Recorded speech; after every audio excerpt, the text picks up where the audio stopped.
பரிசுத்தமுள்ள எங்கள் நல்ல தகப்பனை இந்த பவனியை ஆசீர்வதித்து நீர் தொடர்ந்து ஆராதனையும் நீர் பிரசன்னராக இருந்து வழிநடத்தி ஆண்டவரே பெரிய காரியங்களை செய்திட வேண்டும் என்று இயேசு கிறிஸ்துவின் மூலமாக ஜெபிக்கிறோம் நல்ல பிதாவே.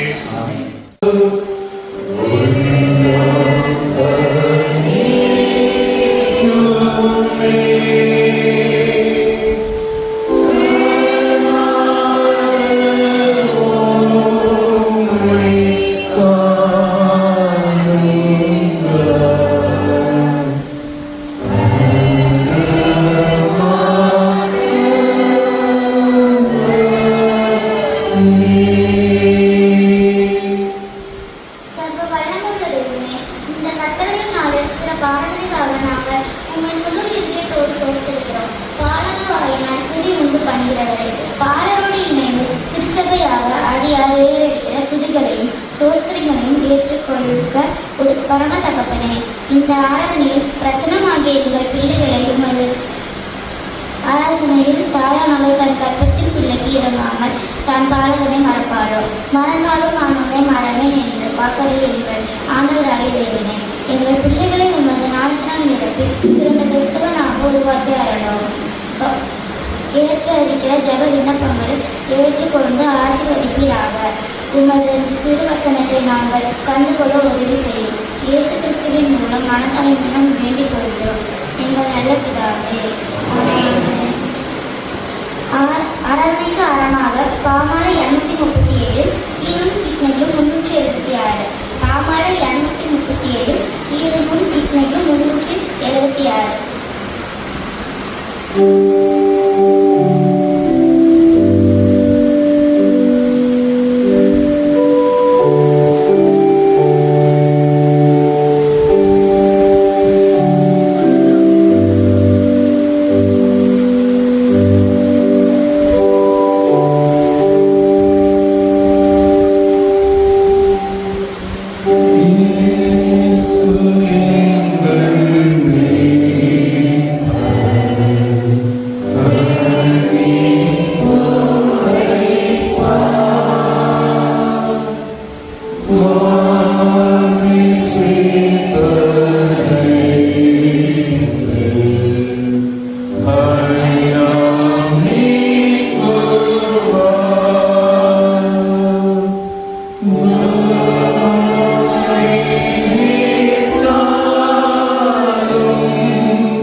பிள்ளைகளே, தங்கள் பாவங்கள் நிமித்தம் மெய்யாய்ந்து கூடவே அவைகளை சமயத்தில் மனத்தாலே அச்சம் யாருக்கும் பாவங்களை மன்னிப்போம் என்று தேவன் தமது பசுத்தோஷணத்தில் வாக்குத்தத்தம் செய்திருக்கிறார்.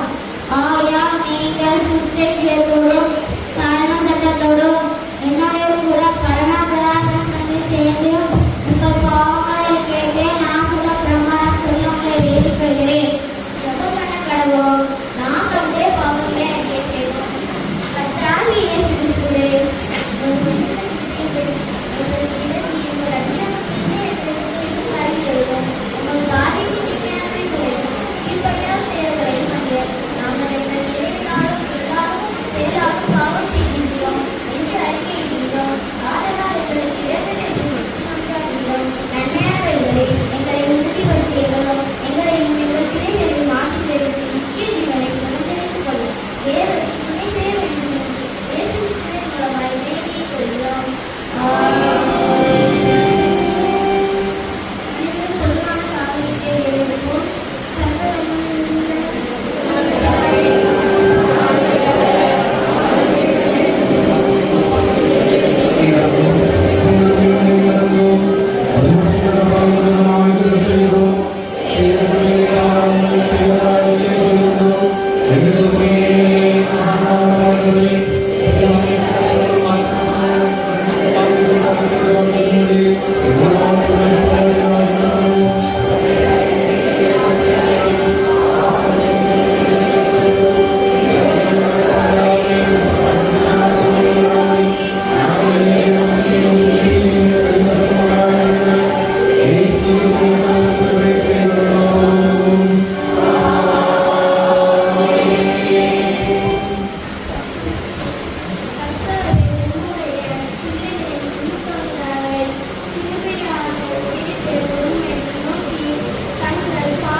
வேதபாரன்.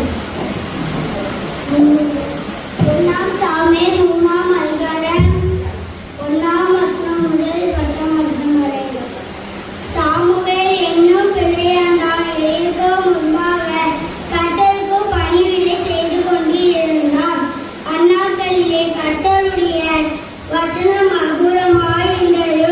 பிரத்யட்சமான தரிசனம் இருந்தது இல்லை. ஒரு நாள் எலி தன்னுடைய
அடுத்ததாக சிறப்பு பாடல் பாடப்படும்.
யாரும் இடங்களில் நூறாம் சங்கீதத்தை பாடலாக பாடுவோம். பூமி குடியெல்லாம் கர்த்தரை எவ்விதமாய் பாடுங்கள். மகிழ்ச்சியோடு கர்த்தருக்கு ஆராதனை செய்து அவர் சன்னதி முன் பாடுங்கள். கர்த்தர் தேவனென்று அறியுங்கள். நாம் அல்ல, அவரே நம்மை உண்டாக்கினார். நாம் அவர் ஜனங்களும் அவர் மேய்ச்சலின் ஆடுகளுமாய் இருக்கிறோம். அவர் வாசல்களில் துதியோடும் அவர் பிரகாரங்களில் புகழ்ச்சியோடும் பிரவேசித்து அவரை துதித்து அவருடைய நாமத்தை ஸ்தோத்திரியுங்கள். கர்த்தர் நல்லவர். அவருடைய கிருபை என்றென்றைக்கும், அவருடைய உண்மை தலைமுறை தலைமுறைக்கும் உள்ளது.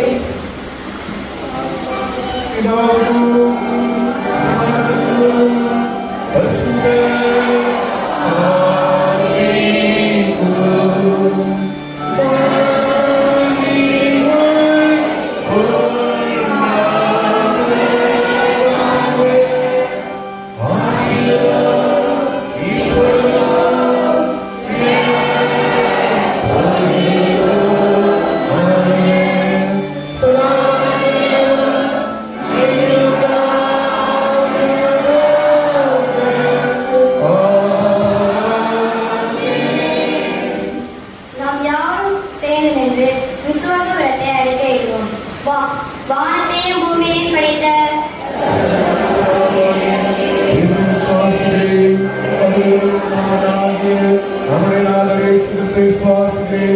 அவர் பரிசுத்தாவியினாலே கனிமரணத்தில் ஒப்புக்கு பிறந்தார். பாடுபட்டு சிலுவையில் அறைந்து மறித்து அடக்கப்படப்பட்டு பாதாளத்தில் இறங்கினார்.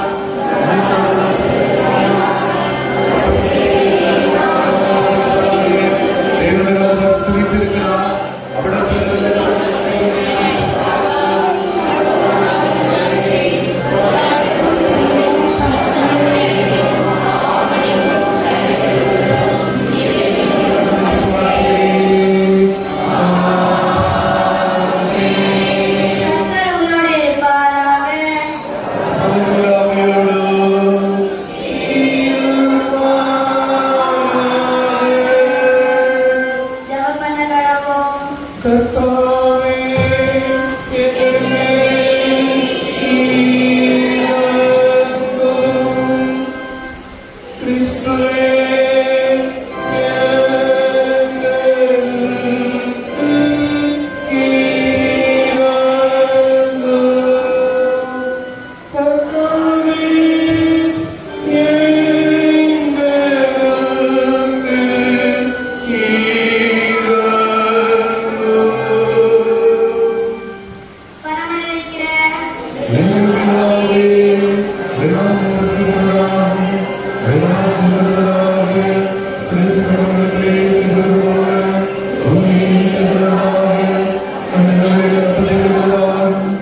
மீட்டு ரட்சித்த தயவுக்காக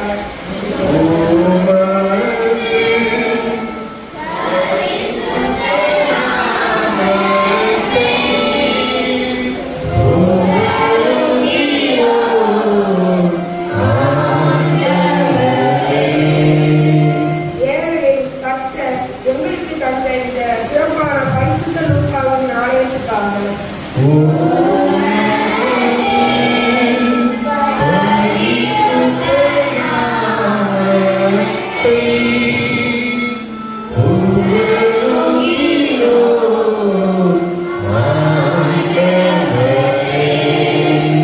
குடும்பங்களாக கர்த்தர் எங்களை வழிநடத்தி வருகிறதற்காக விசேஷமாக சிறு பிள்ளைகளாகிய எங்களுக்காக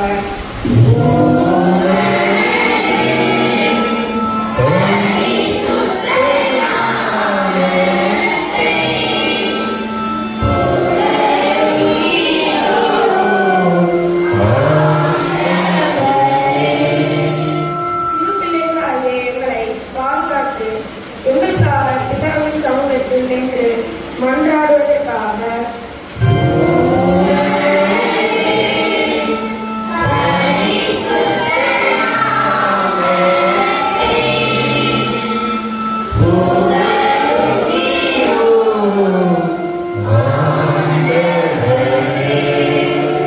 நாங்கள் கல்வி கற்கிற பாடசாலைகளுக்காக எங்களுக்கு கல்வி கற்பிக்கும் ஆசிரியர்களை ஆசீர்வதிக்கிறதற்காக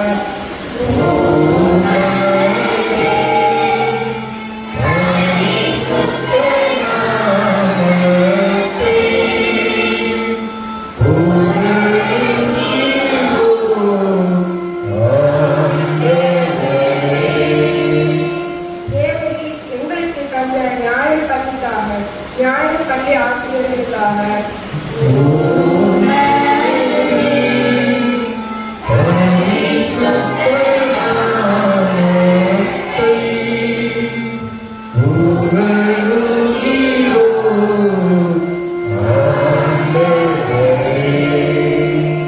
திருமண்டல பாலிய மன்னன் ஊழியர்களுக்காக பத்திரிகைகளுக்காக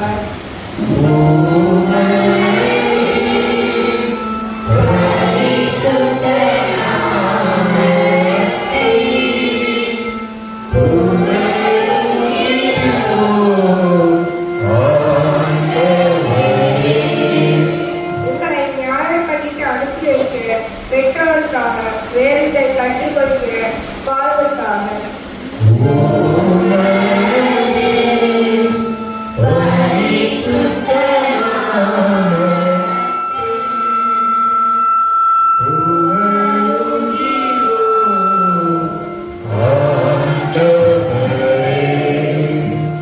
நாம் கர்த்தரிடத்தில் விண்ணப்பங்களை ஏற்பமாக ஏழை சபை மக்களுக்காக சிலர் தலைவர்களுக்காக சபை குருமார் சபை ஊழியர்களுக்காக கோயில் ஊழியர்களுக்காக சபை வேப்பர்களுக்காக தெய்வமாக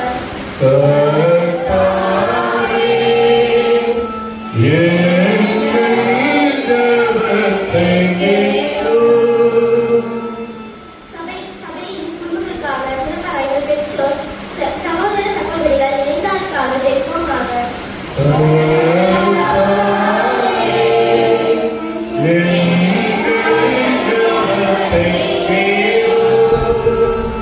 ஓய்வு நாள் பள்ளியில் பங்கு பெறுகிற பிள்ளைகளுக்காக கற்றுக் கொடுக்கிற ஆசிரியர்களுக்காக சிறுவர் ஊழியம் வளர்ந்து பெறுக கர்த்தர் கிருபை செய்யும்படியாக ஜெபிப்போமாக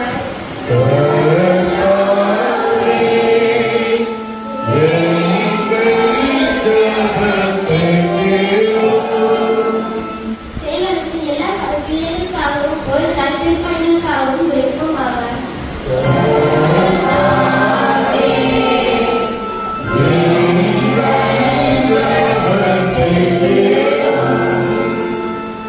மனாதை பிள்ளைகள் கைவிடப்பட்ட குழந்தைகள் ஊனம் சிறு பிள்ளைகள் யாவரையும் கர்த்தர் பாதுகாத்து வழிநடத்தும்படி ஜெபிப்போமாக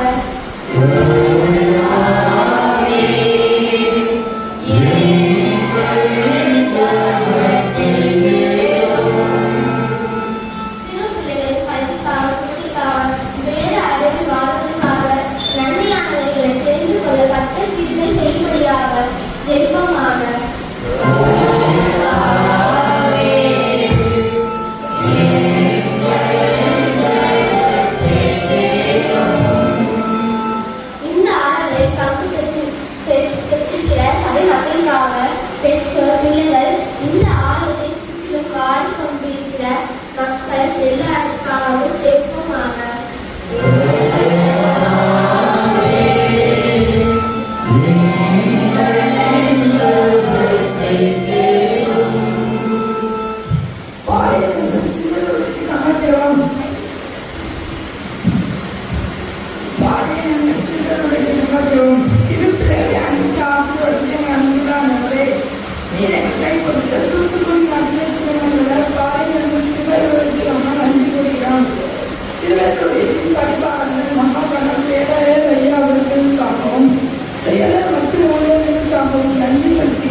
வசனங்களை கருத்தடைத்து அதன் பிரகாரம் நடக்கக்கூடிய பரிசுத்தாவியாளர்களை போதித்து பலப்படுத்தும் ஒரு வசனமாக வேறொன்று நித்திய ஜீவனங்களை கடைபிடிக்கும்படி கர்த்தராகிய இயேசு கிறிஸ்துவின் நிமித்தம் கிருபை செய்தருளும்.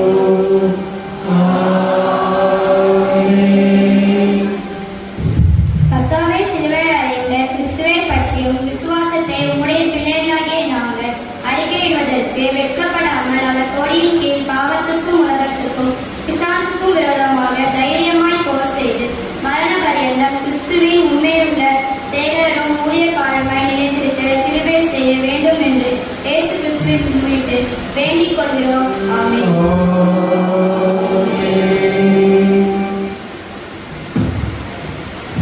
ஆண்டவரே, உலகத்தினாலும் மனுஷத்தினாலும் நேரிடுகிற சோதனைகளுக்கு எதிர்த்து நிற்கவும் சுத்தறியத்தோடும் சுத்த மனதோடும் ஒரே தேவனாகிய உம்மை பின்பற்றி நடக்கவும் உம்முடைய பிள்ளைகளாகிய எங்களுக்கு கிருபை செய்தருள வேண்டும் என்று எங்கள் இயேசு கிறிஸ்துவின் மூலமாக வேண்டிக் கொள்கிறோம்.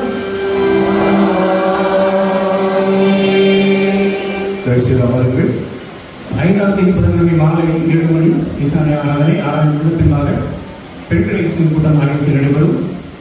7ஆம் தேதி வெள்ளிக்கிழமை மாலை 7 மணி ஆராதனை சுகமளிக்கும் ஆராதனையாக நடைபெறும். 8ஆம் தேதி சனிக்கிழமை காலை 10 மணி முதல் 1 மணி வரை உபவாச ஜெபம் இந்த ஆலயத்தில் நடைபெறும். குற்றாலம் பாலிய நண்பன் முகாம் ஆகஸ்ட் 24ஆம் தேதி முதல் 30ஆம் தேதி வரை பிரதிஷ்டை பள்ளியை முன்னிட்டு நடைபெறும். வேதாகம தேர்வு நாள் வாழ்த்து பாடுவார்கள். அதுக்கு முன்பதாக பிள்ளைகள் இப்போ வயாசிக்கப்பட்டவர்கள் தயவுசெய்து இருப்பீர்கள் என்று சொன்னால் எழுந்திருந்து கொள்ளுங்கள். தயவுசெய்து பெயர் வாசிக்கப்பட்டவர்கள் இருப்பீர்கள் என்று சொன்னால் எழுந்திருந்து கொள்ளுங்கள். அவர்கள் இல்லை என்று சொன்னால் உறவினர்கள் எழுந்திருந்து கொள்ளுங்கள். இல்லை பிறந்த நாள் திருமண நாள் வாசிக்கப்படவில்லை என்று சொன்னாலும் இந்த வருகின்ற நாட்கள் பிறந்த நாள் திருமண நாள் அனுசரிக்கிறவர்கள் எழுந்திருந்து கொள்ளுங்கள். இப்பொழுது உங்களுக்கு சிறப்பு பாடலை ஆலய பாடல் குழுவினர் வாழ்த்து பாடல் பாடுவார்கள்.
நிச்சயமாகவே பெயரை பெருமைப்படுத்துவேன்.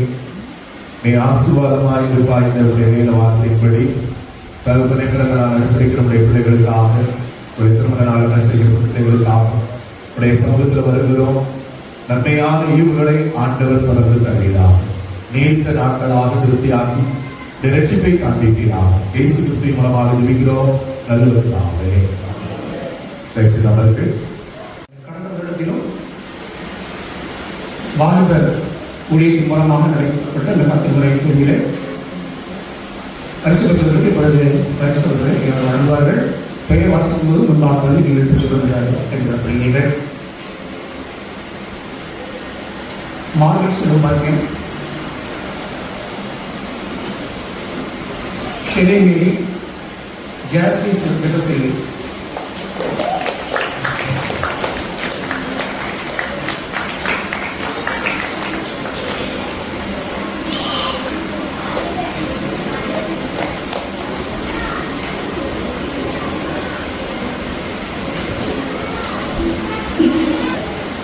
கிறிஸ்துவின் நாளிலே இந்த ஆசீர்வதிக்கப்பட்ட நாளுக்காக ஆண்டவரை நாம் துதிப்போம்.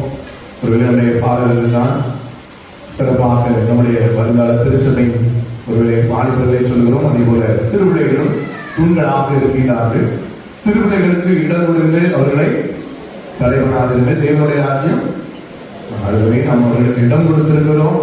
ஒருவேளை இது முதல் ஆராதனை நான் நினைக்கிறேன் சிறு பிள்ளைகள் இணைந்து நடத்துவது. அதனாலே அப்படி இருந்தாலும் நான் சொல்றேன், இந்த பிராக்டிஸ் பெர்ஃபெக்டா மாற்றும். அதனால பிராக்டிஸ் கொஞ்சம் முக்கியத்துவப்படுத்துமே. வாரங்களை சொல்லும் போது நிறைய பேர் வரல, நிறைய சின்ன பிள்ளைகளை நீங்க சரியாக அனுப்பி கொடுக்கவில்லை. தயவுசெய்து ஏனென்றை சொல்லுகிறேன் சொன்னால், நிறைய பிராக்டிஸ் கொடுக்கும்போது அந்த பிள்ளைகள் உருவாக்கப்படுவார்கள். இருந்தாலும் முடிந்த அளவிற்கு சண்டே ஸ்கூல் டீச்சர்ஸும் நாங்களும் இணைந்து இந்த பிள்ளைகளுக்கு ட்ரைனிங் கொடுக்க ஆண்டவர் கிருபை தந்தா அனுப்பி கொடுத்தவங்களுக்கு மிகவும் நன்றி கூறுகிறோம். சிறப்பாக பிள்ளைகள் நடத்தினார்கள். என்னென்ன தவறு இருக்கிறது என்று நமக்கு தெரியும். வருகின்ற வருடத்திலே நம்முடைய சண்டே ஸ்கூல் டீச்சர்ஸ் அதெல்லாம் ரெக்டிஃபை பண்ணுவார்கள். அடிக்கடி நானும் வரக்கூடாது, வழக்கையாளரும் வரக்கூடாது, சபை ஊழியரும் வரக்கூடாது, மக்களும் யாரும் வரக்கூடாது இல்லையா? ஆராதனை என்பது அப்படி தொடர்ந்து ரன்னிங்ல போய்கொண்டே இருக்க வேண்டும். சிறு பிள்ளைகள் அதுவே தெரியாது. வருகின்ற காலங்களில் நாங்கள் என்ன தவறு செய்வோமோ அதை திருப்பிக் கொள்வதற்கு ஆண்டவர் கிருபை தருவாராக. ஆனாலும் சிறு பிள்ளைகள் சிறப்பாக நடத்தினார்கள். அன்பு சிறு பிள்ளைகளுக்கு நான் நன்றிகளையும் வாழ்த்துக்களையும் அவருடைய பயிற்சிவித்த அன்பு சண்டே ஸ்கூல் ஆசிரியர்களையும் வாழ்த்துவதிலே மிகுந்த மகிழ்ச்சி அடைகிறேன். கர்த்தர் அன்பு பிள்ளைகளை ஆசீர்வதித்து மேன்மைப்படுத்துவாராக. அதே வேளையில் சிறு பிள்ளைகளுக்காக உதவிகளை கேட்கப்படுது. ஒருவேளை தொடர்ந்து டொனேஷனாக பிரித்தது போல தெரியும், தொடர்ந்து தவறுகளாக இருந்தது போல தெரியும். ஆனாலும் தொடர்ந்து சில சூழ்நிலைகளிலே கொஞ்சம் எனக்கே கஷ்டமா தான் இருக்கிறது. அடுத்தது சுவிசேஷ பண்டிகை வருகிறது, அதுக்கப்புறம் நம்ம பண்டிகை வருகிறது. நடத்துகிற பொறுப்பாளர்களுக்கு கொஞ்சம் இருந்தே பக்கம் ஐயா விட மாட்டேங்காரு, அதுக்கு இதுக்கு கேட்டுக்கிட்டே இருக்கிறாருங்கிறது போல இருந்திருக்கலாம். ஆனால் தன்னுடைய கிருபையினாலே கேட்ட பொழுது வாட்ஸ்அப்ல போட்ட உடனே 1-2 இடத்துல தான் கேட்டோம். ஆனால் வேக வேகமாக விருப்பத்தோடு வாஞ்சியோடு கூட கொடுத்தீர்கள். அருமையாக பரிசுகளை அருள் சாமியில் அவர்கள் சொன்ன உடனே சுமார் 7500 மதிப்பு அவர்களே இரவிலே அவருடைய கம்பெனியில் இருந்து 2 பேர் கிட்டத்தட்ட 10 மணிக்கு கொண்டு சேர்த்தாங்க. பைக்கிலே கொண்டு வந்து பெட்டி பார்த்துட்டு நானே ஆரம்பிட்டேன். சொன்னா நானாவது காரில் வந்து பெண்ணே. அந்த அளவிற்கு அவர்கள் உற்சாகத்தோடு நம்முடைய பிள்ளைகளுக்கு பரிசுகளை வாங்கி கொண்டு வந்திருக்கிறார்கள். அவர்களுக்கு மனதார நன்றி கூறுகிறேன். அதே போல ஞானதுரனிடத்திலே பிள்ளைகளுக்கு மாத்திரம் ஆகாரம் கொடுக்கணும் என்று கேட்டேன். 500 ரூபாய் எதிர்பார்த்து சென்றேன். 5000 ரூபாய் கொடுத்தார்கள். இப்படி அநேகர் நம்முடைய டிசி முதல் முதலாகவே 2000 எல்லாரும் கொடுத்திருக்கீங்க. எல்லா பேரும் சொல்றது வருத்தப்பட வேண்டாம். வருகின்ற வாரம் வரவு செலவை ஆசித்து விடுவேன். எப்பொழுதுமே அது பழக்கம். அதே போல வாட்ஸ்அப் குரூப்லையும் எவ்வளவு வரவு எவ்வளவு செலவு, இதனுடைய நீதி தொகை ஒருவேளை இருக்கும் என்று சொன்னால் இந்த பால நியாயத்துக்காக அடுத்த வருடம் கேரிடவுன் பண்ணப்படும். அதிலே அந்த ஃபண்டிலே இருக்கும் என்பதையும் ஒரு இடத்திலே அன்போடு தெரிவித்துக் கொள்கிறேன். நாங்கள் முதலாவது அப்படி நடத்த வேண்டும் என்று நினைத்தோம். பிள்ளைகளுக்கு மாத்திரம் நம்முடைய சபையாளர்களெல்லாம் கூல்ட்ரிங்க்ஸ் கொடுப்போம் அப்படின்னு யோசித்தோம். சில இடத்திலே கேட்டேன். அதே போல பொறுப்பாளராக இருக்கின்ற ஜெயாடிசர்டையும் போய் சொன்னேன். அவர்கள் என்ன சொன்னார்கள், நாங்கள் ஏதாவது சேர்ந்து சென்றோம். அவர்கள் சொன்னார்கள், ஐயா ட்ரை பண்ணது கூட 5000 ரூபாய் நீங்க ட்ரை பண்ணீங்கன்னா எல்லாருக்கும் ஆகாரம் கொடுத்துடலாமே. அப்ப சொன்னேன், ஞாயிற்றுக்கிழமை எல்லாரும் மட்டன் சாப்பாடு சிக்கன் சாப்பாடு சாப்பிடக்கூடிய யாருக்கு சாம்பார் சாப்பிடுறதுன்னா யோசிப்பார்களே அப்படின்னு ட்ரை பண்ணுவோம். அதனால நான் சொன்னேன், சிக்கன் கொடுத்து விடுவோம் என்று சொல்லி ஒரு 10 கிலோ 12 கிலோ எடுப்போம்னு சொன்னேன். ஆனால் ஆண்டவருடைய கிருபையை கூட தான் எடுத்துருக்கிறோம். ஆண்டவருடைய கிருபையினாலே சில கொஞ்சம் லிமிட்டா யோசித்தோம். பிறகு ஆண்டவர் உங்களோட பேசுறபடி நான் கொடுத்தபடினால் பாயாசம் அப்படின்னு சொல்லி கர்த்தருடைய கிருபையினாலே இங்கே இந்த ஆராதனை மாத்திரமல்ல, முடிந்த பின்பு சிறப்பாக எல்லாருக்கும் ஆகாரம் கொடுக்கப்படுகிறது.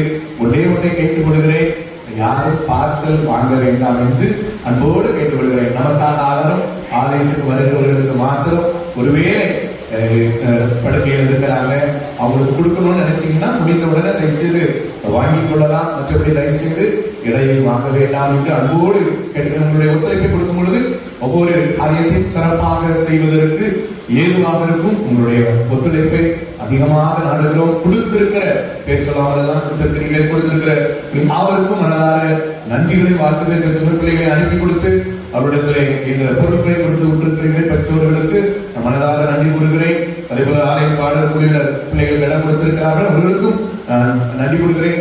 அருமையாக இந்த கோயர் ஆர்கனைஸ் அவர்களும் அந்த தம்பி அவர்களும் வந்திருப்பதுக்கு மிக நன்றி.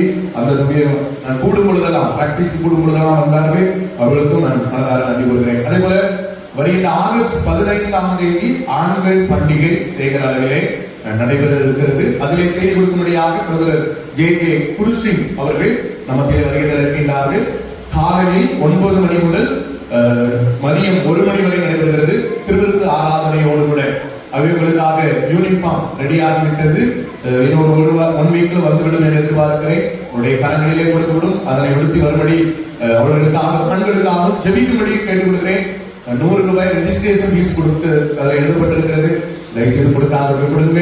அதே போல நன்கொடை எழுதினவர்களும் உற்சாகமாக கொடுக்கும்படியாக அன்போடு கேட்டுக்கொள்கிறேன். நம்முடைய பண்டிகைக்கும் ஆயத்தமாகவும் எல்லாவற்றையும் ஆண்டவர் நேர்த்தியாக நடத்துவார். அதே போல நம்முடைய திருமணத்திலே கவுன்சில் அளவிலே நற்செய்தி பெருவிழா அப்படின்னு சொல்லி ஒன்று நடத்துகிறார்கள். ஏழை எளிய மக்களுக்கு நிறைய பொருட்கள் கொடுத்து உதவி செய்கிறார்கள்.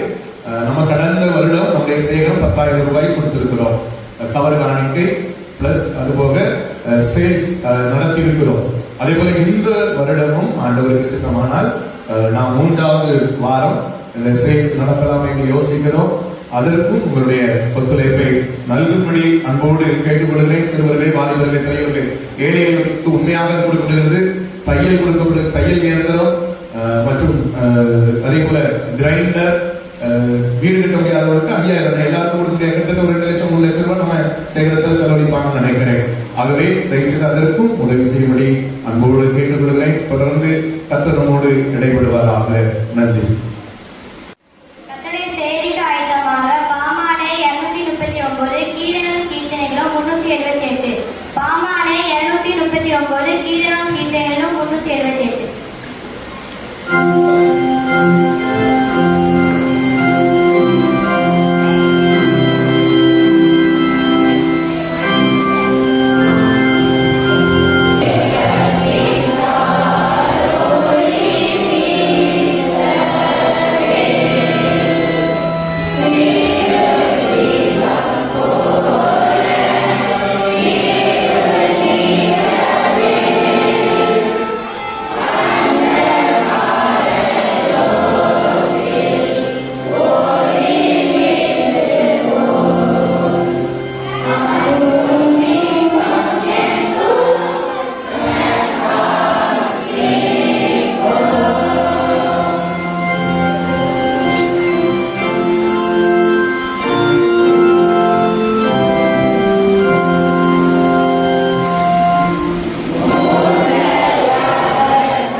மறவாமல் நினைத்தீரையா, மனதார நன்றி சொல்வேன்.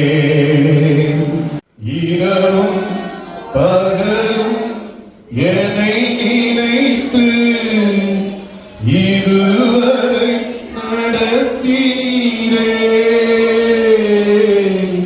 நன்றி நன்றி ஐயா, கோடி கோடி நன்றி ஐயா. நன்றி நன்றி ஐயா, கோடி கோடி நன்றி ஐயா. எவினேச நீரானையா, இதுவரை உதவினீரே. எவினேச நீரானையா, இதுவரை உதவினீரே. எல்லோய் எல்லோய் என்னையும் கண்டீரே எப்படி நான் நன்றி சொல்வேன் எல்லோய் எல்லோய் என்னையும் கண்டீரே எப்படி நான் நன்றி சொல்வேன் நன்றி நன்றி ஐயா கோடி கோடி நன்றி ஐயா மறவாமல் நினைத்தீரையா மனதார நன்றி சொல்வேன் எங்கள் பரிசுத்தமுள்ள நல்ல தகப்பனே மறவாமல் நினைத்தருடைய எங்களை ஆசீர்வதித்திருக்கிற கிருபையாக நீர் எங்களுக்கு கொடுத்திருக்கிற ஆண்டவரே எல்லா செல்வங்களுக்காக விசேஷமாக குழந்தை செல்வங்களுக்காக ஆண்டவரே நன்றி நிறைந்த இருதயத்தோடு தோற்ற செலுத்துகிறோம் ஆண்டவரே உம்முடைய சித்தம் ஆண்டவரே ஆண்டவரே எங்களுக்கு நீர் தந்திருக்கிற எல்லா ஆசீர்வாதங்களுக்காக அவருடைய தோற்ற செலுத்துகிறோம் இப்பொழுது உங்களுடைய வேத வார்த்தைகள் எல்லாருக்கும் ஆண்டவரே பிரயோஜனமாக இருக்கிறார் பரிசுத்த ஆவியானவர் அடிமை மறைத்து ஆண்டவரே எங்களோடு பேசுங்க சிறு பிள்ளைகளோடு பேசுங்க பெரியவர்களோடு பேசுங்க இயேசுவின் மூலம் கருணையோடு ஜெபிக்கிறோம் நல்லது ஆமென்.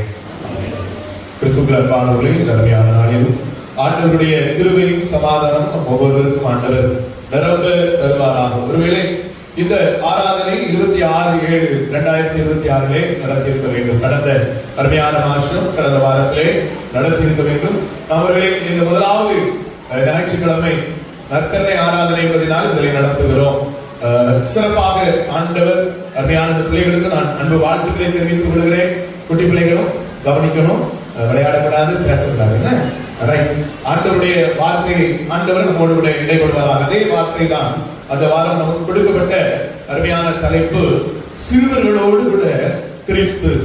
சிறுவர்களோடு கூட கிறிஸ்து என்கிற தலைப்பிலே கிரைஸ்ட் வித் சில்ட்ரன். இந்த அருமையான தலைப்பிலே லூக்கா எழுதின சுவிசேஷம் 2ஆம் அதிகாரம் 52வது வசனம் இவ்வாறாக சொல்கிறது. இயேசுவானவர் ஞானத்திலும் வளர்த்தியிலும் தேவ கிருபையிலும் மனுஷர் தயவிலும் அதிகமாய் விருத்தி அடைந்தார். அல்லேலூயா. இப்போ உங்க பிள்ளைங்க பெயரை போட்டுடுங்க. என் பிள்ளைகள் பேர பிள்ளைகள், என் உறவினுடைய பிள்ளைகள் ஞானத்திலும், ஆமா நம்ம சொல்லிட வளரவே சொல்லிட நல்லா, ஞானத்திலும் தேவ கிருபையிலும் மனுஷர் தயவிலும் அதிகமாய் விருத்தி அடைந்தார்கள். அல்லேலூயா. அப்ப ஆண்டவருடன் கிறிஸ்துவுடன் நம்முடைய சிறு பிள்ளைகள் இருக்க வேண்டும் இல்லையா? கர்த்தரோடு கூட இருக்கிற ஒரு அனுபவம். வாலிபர்களை நான் அதை இப்போதான் சொன்னேன். நாமும் அதேதான். சிறு பிள்ளைகளும் கர்த்தரோடு இருக்கணும். அன்பு பிள்ளைகள் எல்லாம் கர்த்தரோடு இருக்கிற ஒரு அனுபவம். 1 சாமுவேல் 2ஆம் அதிகாரம் 18வது வசனத்திலிருந்து 26ஆம் வசனம் வரை நீங்க வீட்டிலே போய் வாசித்து பாருங்கள். அதே போல 1ஆம் அதிகாரம் நம்ம அருமையான மகன் வாசிக்க கேட்ட சொல்றேன். அழகா பிராக்டிஸ் கொடுக்கும்போது இதை விட சூப்பரா வாசித்தான். அன்பு தம்பி வாசித்தான். அதே போல இந்த 1ஆம் அதிகாரம் 2ஆம் அதிகாரம் எல்லாருக்கும் தெரியும். இந்த தலைப்பை பார்க்கும் பொழுது, இந்த அதிகாரத்தை வாசிக்கும் பொழுது ஒன்றை புரிந்து கொள்ள வேண்டும். தேவ சந்நிதியில் ஆண்டவர் நம்முடைய பிள்ளைகளோடு கூட இருக்க வேண்டும் என்று சொன்னால், பிள்ளைகள் ஆண்டவருடைய சந்நிதியிலே வளர்க்கப்பட வேண்டும். கர்த்தருடைய சந்நிதியிலே வளர்க்கப்பட வேண்டும். ஏன் அப்படி சொல்லுகிறேன் என்று சொன்னால், சாமுவேல் வேதவசனம் சொல்லுகிறது 2ஆம் அதிகாரம் 18வது வசனம் சொல்லுகிறது, சாமுவேல் என்னும் பிள்ளையாண்டான் கர்த்தருக்கு முன்பாக பணிவிடை செய்து கொண்டிருந்தான் என்று சொல்லப்படுகிறது. அதே போல நீங்க பார்ப்பீர்கள் என்று சொன்னால், இன்னும் நீங்கள் கொஞ்சம் தள்ளி வந்திருப்பீர்கள் என்று சொன்னால், 1 சாமுவேல் 2ஆம் அதிகாரம் 21வது வசனம் சொல்லுகிறது, சாமுவேல் என்னும் பிள்ளையாண்டான் கர்த்தருடைய சந்நிதியில் வளர்ந்தான். சண்டே ஸ்கூலுக்கு பிள்ளைகள் எல்லாம் அனுப்பி கொடுக்கிற பெற்றோர் மாத்திரம் இல்லைன்னு சொல்லுங்க. நிறைய பேர் இன்னும் அனுப்பி கொடுக்கல இல்லையா? பிராக்டிஸ்க்கு அனுப்பி கொடுங்க. டியூஸ்டே நமக்கு முக்கியமா இருக்கிறது. ஏன் ஒரு வாரம் டியூஷன் வகுப்புல போகாதனால உடனே ஆயிட மாட்டாங்களே இல்லையா? சரி, ஏதோ கூலிக்கு போறோம், முக்கியமான வேற வழி இல்லைன்னா ஓகே இல்லையா? நல்ல சில நேரங்களிலே நம்ம யோசித்து பார்க்க வேண்டியது இருக்கிறது. இன்னைக்கு ஆலயத்தை தான் சொல்லுது, ஆலயத்தை காட்டிலும் திருமண வீடு முக்கியமாய் தருகிறது, ஆண்டவரை காட்டிலும் நம்முடைய வேலை முக்கியமாய் தருகிறது. அன்புக்குரிய கர்த்தருடைய பிள்ளைங்க, நம்ம பிள்ளை எப்படி வளர போகுது எனக்கு தெரியல. நம்ம ஆலயத்துக்கு வருகிறோம், நம்ம பிள்ளைங்க எங்க வச்சிருக்கிறோம்னா வெளியே வச்சிருக்கிறோம். நாமும் வெளியே உட்கார்ந்து செல்போன் பார்த்து கொண்டிருக்கிறோம், விளையாடி கொண்டிருக்கிறோம், பேசிக் கொண்டிருக்கிறோம். இதை பார்க்கிற நம்முடைய பிள்ளைகளும் விளையாடும், பேசும் இல்லையா? அன்புக்குரியவர்களை, நான் அடிக்கடி சொல்லுவேன், நான் ஏற்கனவே சொல்லியிருக்கிறேன், இந்த மரமைகளை அதிகமாக மாற்றக்கூடாது என்று. என்ன மரமைகள்? சிறு பிள்ளைகள் எல்லாம் எங்க இருப்பாங்கன்னா முதல்ல இருப்பாங்க இல்லையா? சிறு பிள்ளைகள் முதல்ல இருப்பாங்க. ஏற்கனவே சொல்லியிருக்கேன் நினைக்கிறேன். சிறு பிள்ளைகள் முதலாவது இருப்பாங்க, அதுக்கப்புறம் வாலிப பிள்ளைங்க இருப்பாங்க, அதுக்கப்புறம் பெரியவங்க இல்லையா? கொஞ்சம் அதனால கையா இருக்கிற 7 வயசு ஆட்டு, அதுக்கப்புறம் இந்த சேர இருக்கக்கூடியதுல யார் இருப்பா? கீழே உட்கார முடியாம பலவீனமா இருக்கிறவங்க. அல்லேலூயா. இந்த சேர உட்கார்ந்துக்கிறதுலாம் எப்படி இருக்கீங்கன்னு எனக்கு தெரியல, மன்னிச்சிடுங்க. நீங்க இருந்து பழகிட்டீங்க, ஆனா நிலைமை அதுக்காக சேர் போடப்பட்டது, நம்ம மாற்றி கொண்டோம். சரி, ரைட். நான் சொல்றது உங்களுக்கு கடினப்படுத்தணுங்கிறது இல்ல, நம்ம பழமைய மரபிகள் கொஞ்சம் நிறைய மாற்ற நமக்கு ஆராதன மரபிகள் பக்தி எல்லாம் போயிடுச்சு. இப்போ அதுக்கப்புறம் கொஞ்சம் அப்படி தள்ளினா வெளியே யார் இருப்பாங்கன்னா நடந்து உள்ள வர அன்புக்குரிய வெளியே உட்கார்ந்து இருக்கிற நிறைய ஆலயத்துல அழகா சொல்லுவாங்க, நான் வந்து ஆயக்காரன் மாதிரி வெளியே இருந்து ஆண்டவரை பார்த்துட்டு இருக்கேன், ரொம்ப சந்தோஷம் இல்லைன்னு சொல்லல. ஆனாலும் கர்த்தரால் ஆசீர்வதிக்கப்பட்டவர்களே நீங்களே இங்க நிறைய இடம் சும்மா இருக்குது இல்லையா? அழகா இருக்குது. நம்ம போயிட்டு இன்னொரு 15 சேர் போட சொல்லி மாத்த வாரத்துல உள்ள வந்து இருக்க வெளியே இருக்காதீங்க.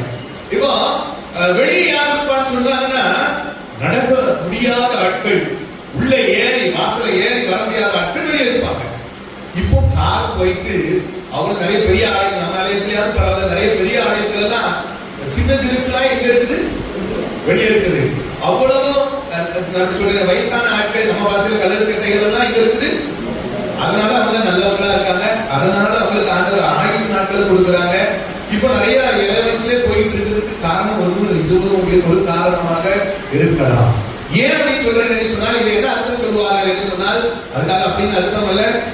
என்ன சொல்லுவார்கள் என்று சொன்னால், ஒரு குருவானவர் சொல்லுவது சொன்னார், அப்படியே போக போக போக போக போக வெளியே அப்படியே போக போக உச்சித பட்டணம், நம்ம புரிய நினைக்கிறேன், வெளியே போய் சீக்கிரமா போய் சேர்ந்துறாங்கன்னு சொல்றேன்.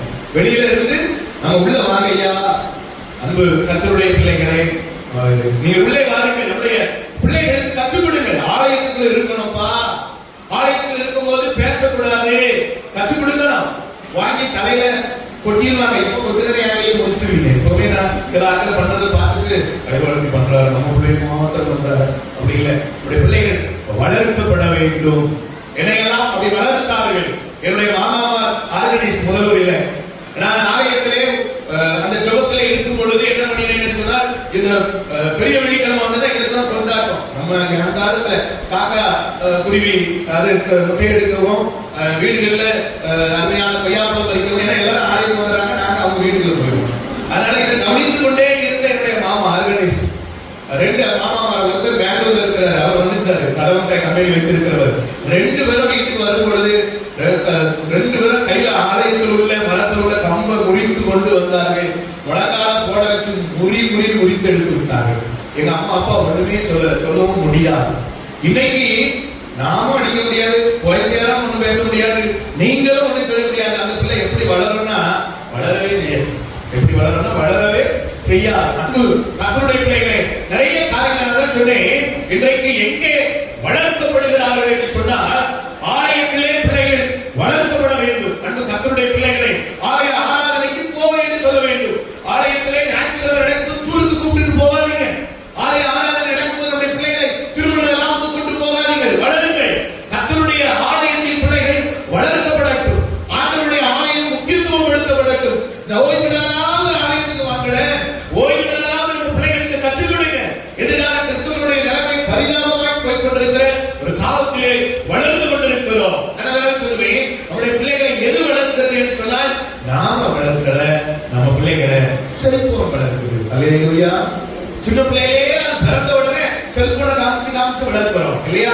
செல்போனையே சமாதானம் பண்ணிக்கு என்னது கொடு, செல்போனை கொடு. ஏன்னா நாமும் நடக்க முடியல இல்லையா? அன்னைக்கு நிலாவை காட்டி அங்க காட்டி வளர்த்தாங்க. இப்ப செல்போனை காட்டி, எம்மா செல்போனை பாரு, எம்மா செல்போனை பாரு, பிள்ளை டிஸ்டர்பா செல்போனை கொடுத்துறேன், எதுக்கு எடுத்தாலும் செல்போனை கொடுத்துறேன், செல்போனை கொடுத்துறேன், செல்போனை கொடுத்துறேன். இப்போ இந்த பிள்ளை யார் தேடுது? செல்போனை தான் தேடுறே தவிர அம்மாவையோ அப்பாவையோ தேடல. நடந்த சம்பவம் உங்களுக்கு தெரியுமா? ஏற்கனவே சொல்லியிருப்பேன் நினைக்கிறேன். இந்த வாட்ஸ்அப்ல வந்து செய்தி நான் ஞாபகம் இல்லை, சொல்லியிருந்தா ஐயா பாத்தீங்க அப்படின்னு சொல்லியிருக்கேன். நீங்க பாத்தீங்கன்னா அந்த நீங்க நிறைய நேரம் கேட்டிருப்பீங்க. அருமையாக வீட்டிலே அருமையான ஒரு தாய் தன்னுடைய பிள்ளையை படிக்க கவனிக்கணும். ஏன்னா சத்தம் தான் நிறைய வருது. நம்முடைய பிள்ளை படிக்க வச்சுட்டு இருக்கிறவங்க அந்த பையனுக்கு வச்சு போனா 11 அல்லது 12 வயசு இருக்கும். படிக்க வைத்துக் கொண்டிருக்கிறார்கள். அவன் படிப்பை விரும்பாமல் செல்போனை எடுத்து பார்த்து கொண்டிருக்கிறான். தாய் 2 அடியில் போட்டு செல்போனை பிடுங்கி விட்டு தன்னுடைய அருமையான பாடப்புத்தகத்தை அவனுடைய பாடப்புத்தகத்தை கையிலே கொடுக்கிறார். கொடுத்து விட்டு திரும்ப இந்த தாய் எங்கே போறார்? பார்த்திருக்கீங்க, நிறைய நீங்க பார்த்தீங்கன்னு நினைக்கிறேன். பார்த்துருக்கிற 1-2 ஞாபகம் இருக்கும். சரி, ஆகே எல்இடி டிவியில சினிமா ஏதோ ஓடிக்கொண்டிருக்கிறது. அது ஒரு புறம் ஓடிக்கொண்டிருக்கிறது. முன்பாக சாப்பாடு இருக்கிறது நினைக்கிறேன். கையிலே செல்போனோடு கூட யாரோடு பேசிக் கொண்டிருக்கிறார். அதுவும் ஓடுகிறது. பிள்ளைகளுக்கு கண்ணோட்டம் இல்லை இல்லையா? பார்த்துட்டு இருக்க இவன் என்ன செய்ய நைஸா புத்தகத்தை வைத்தான். நேரே போனா கிரிக்கெட் பேட் எடுத்தான். ஒரே போடு மண்டையில. தாய் அவுட்டு. அவனுக்கு தேவை தாய் செத்தது கூட அவன் பார்க்கலங்க. செல்போன் எடுத்து மறுபடியும் செல்போன்ல பார்த்துட்டு இருந்தாங்க. இன்னைக்கு காலங்கள் நம்முடைய கரங்களிலே இல்லை. உங்க பிள்ளைக்கு செல்போனை கொடுத்தீங்கன்னா செல்போன் தான் தேவை, நீங்க தேவை இல்லை. கொஞ்சம் காலம் தான் இருக்கிறது. என்ன கொடுத்து பாருங்க பார்க்கலாம். உங்க பிள்ளை செல்போனுக்கு கொடுக்கிற முக்கியத்துவம் உங்களுக்கு கொடுக்க மாட்டான். அன்பு கர்த்தருடைய பிள்ளைகளை இன்னைக்கு நிறைய வீட்டுல எங்க வீட்டுல கூட உட்பட சில நேரங்களில் செல்போன் பார்க்கும்போது எங்க வீட்டை சொல்லுவா, உங்களுக்கு கல்யாணம் செல்போன் தான் கட்டி கொடுத்து எனக்கு எந்த கட்டி கொடுக்கல. உண்மையிலே இன்னைக்குள்ள நிலைமை நம்மையும் சிறுவர்களையும் ஆட்சி செய்து கொண்டிருக்கிறது. அன்பு கர்த்தருடைய பிள்ளைகளை, நம்முடைய பிள்ளைகளை எங்கே வளர்க்கப்படுகிறார்கள்? யார் மூலமாய் வளர்க்கப்படுகிறார்கள்? ஆலய சந்நிதியில் வளர்க்கப்படுகிறார்களா? நீங்கள் ஆலயத்திற்கு அந்த பிள்ளைகளை சரியாக வளர்க்கிறீர்களா? இல்ல செல்போன் வளர்க்கிறதா?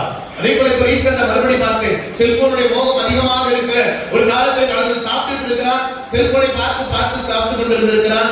வெடித்து விட்டது. ஐயா வாயெல்லாம் இல்ல, மூக்கெல்லாம் சரியா தெரியல, கண்ணு மட்டும் இருக்குது. பிள்ளைக்கு இங்கெல்லாம் எங்க போயிடுச்சு, துடிக்குது, ஒண்ணு செய்ய முடியல, ரத்த கலகையா கிடக்குறான், ஒண்ணும் செய்ய முடியல. அன்பு குட்டி தம்பி குட்டி தங்கச்சி செல்போன் பாரு, நல்லா இருக்கும். எனக்கு ஒரு ஆசை இருந்தது, இதுல ப்ரொஜெக்டர் வச்சுதான் காமிக்கணும், இந்த பிள்ளைகள் காமிக்கணும். எப்படி இந்த செல்போனை பார்த்துட்டு இருக்கும்போது என்னென்ன நடக்குது, என்னென்ன பிரச்சனைகள் நடக்குது, பெற்றோர்களுக்கு ஒரு விழிப்புணர்வு கொடுக்கலாம். கண்டிப்பாக ஒரு நாள் ஆண்டவர் இதெல்லாம் கலெக்ட் பண்ணி நம்முடைய பிள்ளைகளுக்கு கற்பித்து கொடுக்க வேண்டிய ஒரு காலத்திற்குள்ளே நீங்கள் நான் வாழ்ந்து கொண்டிருக்கிற செல்போனின் மோகம் இன்றைக்கு சிறு பிள்ளைகளை அழித்து கொண்டிருக்கிறது. படிப்பு தேவையில்லை.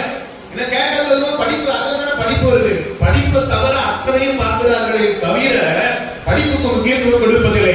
இழந்து போகாதீர்கள், பிள்ளைகளை இழந்து போகாதீர்கள் என்று அன்போடு கேட்டுக் கொள்கிறேன். நம்முடைய பிள்ளைகள் ஆலயத்திலே வளர்க்கப்படுகிற ஒரு அனுபவம்.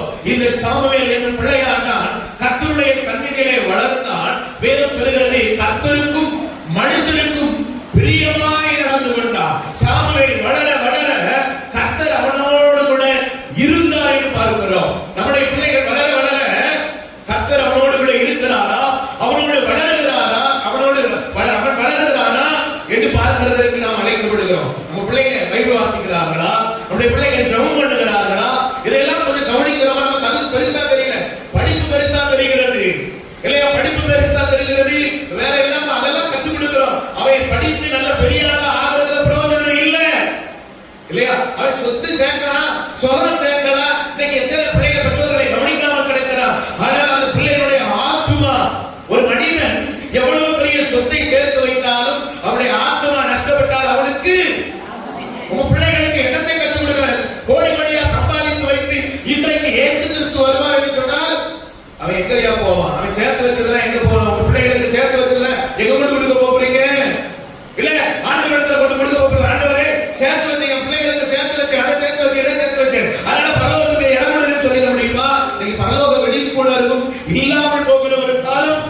பிள்ளைகள் பரலோகத்தை முதலாவது தேவனுடைய தேடுறது இல்லை இல்லையா?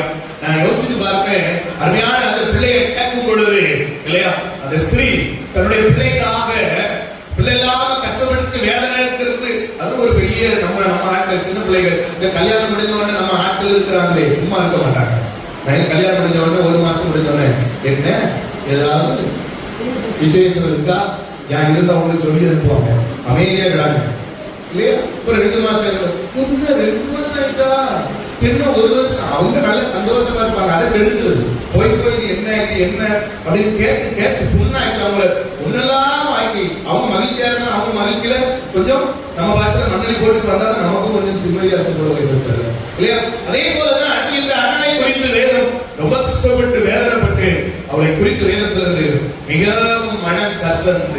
ஆண்டவருடைய சமூகத்திற்கு வருகிறார், அழுகிறார், அழுது விட்டு சொல்லுகிறார். பயங்கர அந்த வசனம் நம்ம எல்லாருக்கும் தெரியும்.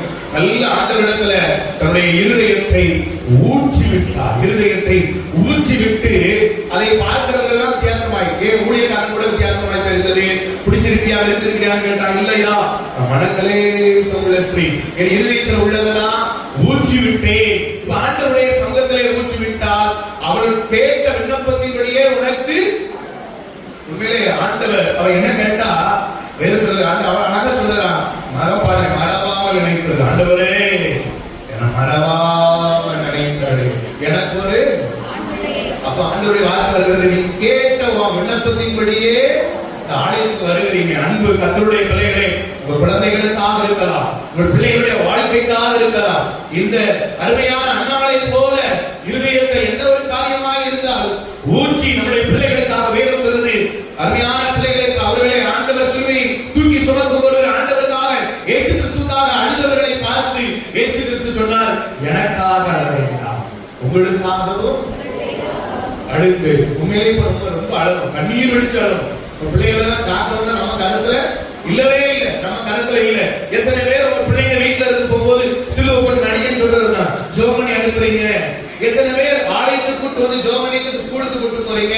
இந்த நிலைமைலாம் இல்ல. நான் நினைக்கிறேன், சந்தோஷமா நினைக்கிறேன். என்னுடைய ஊரிலே 8 மணி அடித்த உடனே நேர ஆலயத்துக்கு போய் ஜோமணிக்கு தான் பெற்றோரும் ஜோமணி அனுப்புறாங்க, தாயாரும் நாங்களும் கோயில போய் ஜோம் பண்ணுவோம், மத்தியானம் வந்து ஜோம் பண்ணுவோம். இப்ப ஆலயத்துக்கு வந்து ஆராதனை நடக்கும் போது பிள்ளைகள் ஜோம் பண்ணுவது இல்லையா, ஆமையும் கூட வாயிலிருந்து வர மாட்டேங்குது. நம்ம வளர்ப்பதான் பாருங்க, நாமும் ஆமைன்னு சொல்ல மாட்டோம், நம்முடைய பிள்ளைகளும் ஆமைன்னு சொல்லுவது இல்ல.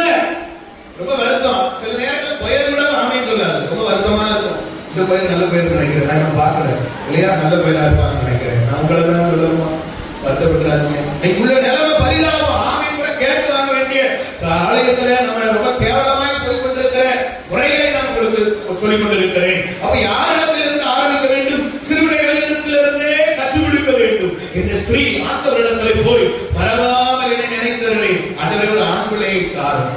தர்மையான வேலையில நான் சொல்வேன், அதே போல குழந்தை செல்வம் இல்லாத கர்த்தருடைய பிள்ளைகளை ஆண்டவர் உங்களுடைய வாழ்க்கையில் அற்புதங்களை செய்ய வல்லவராக இருக்கிறார். நிறைய சாட்சி சொல்லிட்டே போவேன், நேரமாகிவிடும். கர்த்தருடைய சமூகத்தை கேட்டபடி உங்க விண்ணப்பத்திற்கு இன்றைக்கு நீங்க ஜெபம் பண்ணுங்க.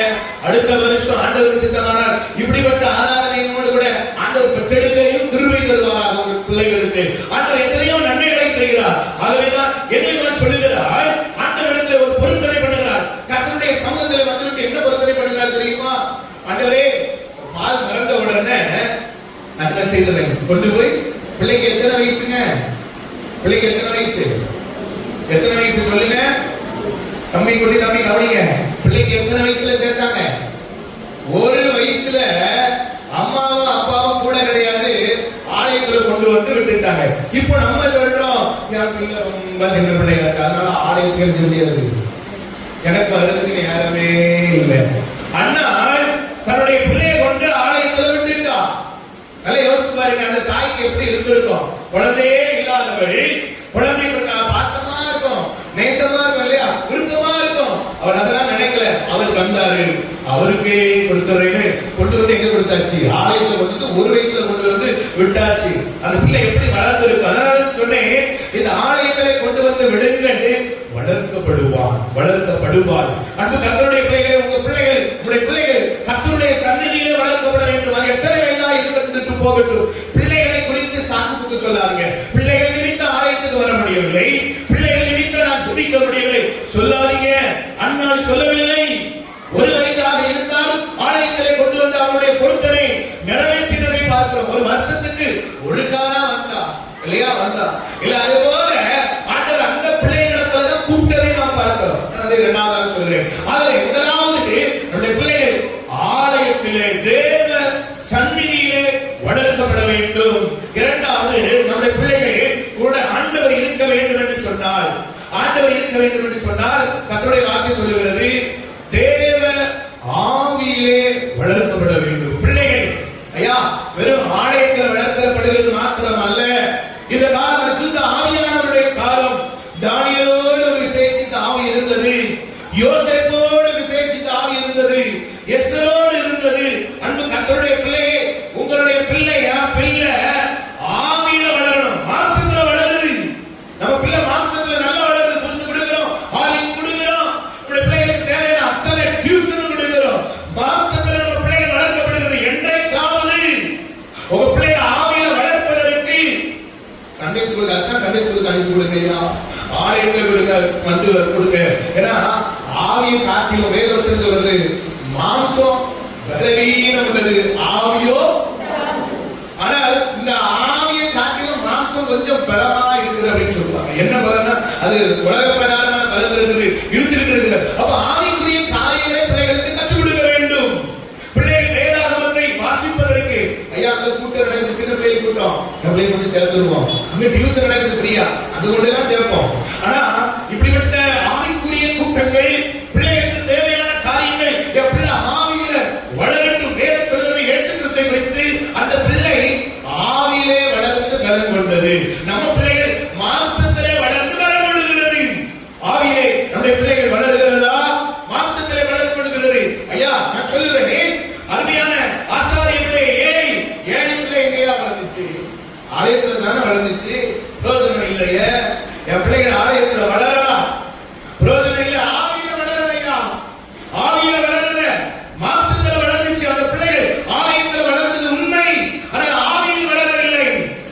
ஆண்டவர் எச்சரித்தார், எப்பா உன் பிள்ளைய போய் பாருப்பா, அது சரியில்லை. கேள்விப்படுறோம், பிள்ளை குறித்து கேள்விப்படுகிறோம். பிள்ளை குறித்து கேள்விப்பட்டோம், யாமில்லாம் அப்படிலாம் இல்லை.